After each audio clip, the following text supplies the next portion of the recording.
The Lord be with you.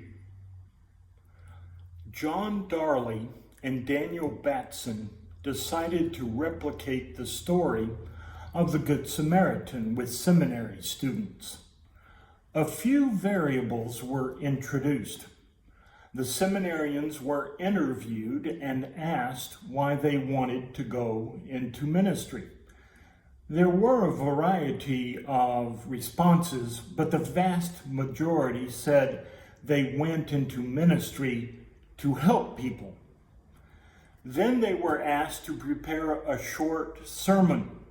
Half of them were given the topic of the story of the Good Samaritan, and the other half were given other random topics.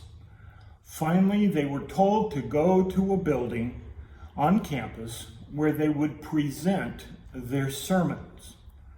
Along the way, the researchers had strategically positioned students from the drama department in different places around campus to play the part of the man who was mugged in Jesus' story.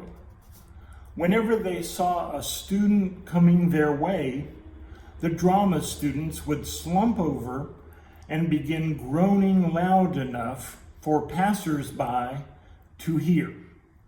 The researchers hypothesized that those who said they went into ministry to help people and those who had just prepared a sermon on the Good Samaritan would be the most likely to stop and help. But that wasn't the case. And the reason for that is the final variable introduced by the researchers. Just before the seminarians left to give their sermon, a researcher looked at his watch and said one of two things. "You're late. They were expecting you a few minutes ago. You better hurry." To the others, the researcher said, "You're early. They aren't expecting you for a few minutes, but why don't you go ahead and start heading that way?" Are you interested in the results? Only 10% of the seminary students who were in a hurry stopped to help, while 63% of those who weren't in a hurry stopped to help. In several cases, a seminary student going to give his or her sermon on the parable of the Good Samaritan literally stepped over the victim as he or she hurried on their way. Darley and Batson concluded that it didn't matter whether someone wanted to help people or whether someone had just read and was preparing to preach on the parable of the Good Samaritan.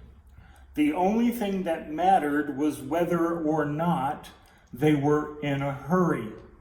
They concluded, quote, "The words, 'you're late,' had the effect of making someone who was ordinarily compassionate into someone who was indifferent to suffering."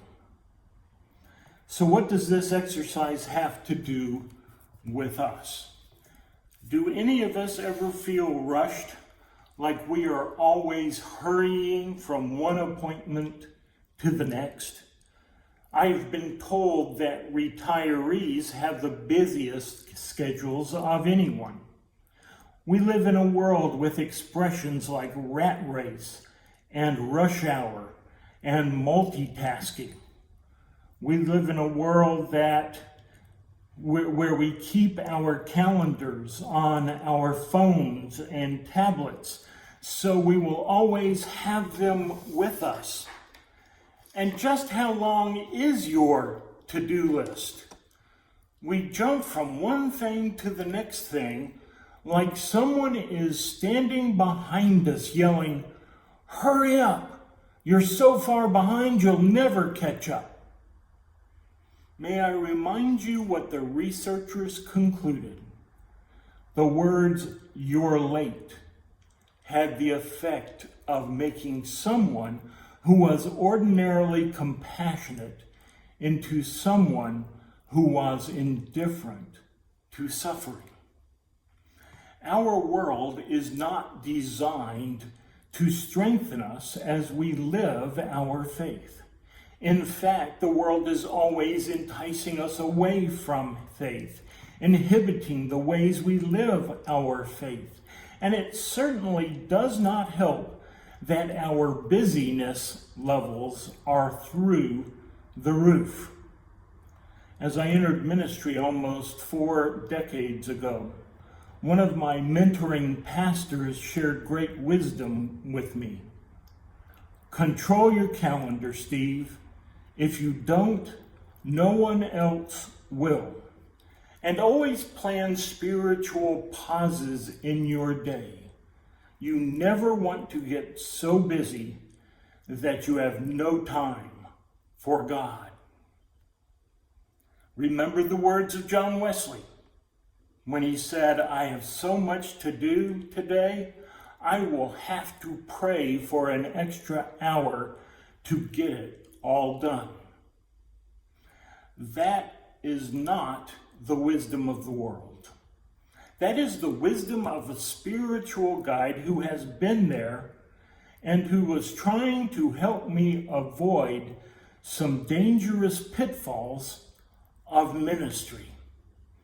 Interestingly enough, the research and the results of this little experiment are recorded in a book called Wild Goose Chase: Reclaim the Adventure of Pursuing God, written by Mark Batterson with a B. I pray these words will help you to be still and know, and may the Lord our God help you to reclaim the adventure of pursuing God. Amen. Oh, and P.S., I don't think I've ever added a P.S. to one of my devotionals, but I have to know.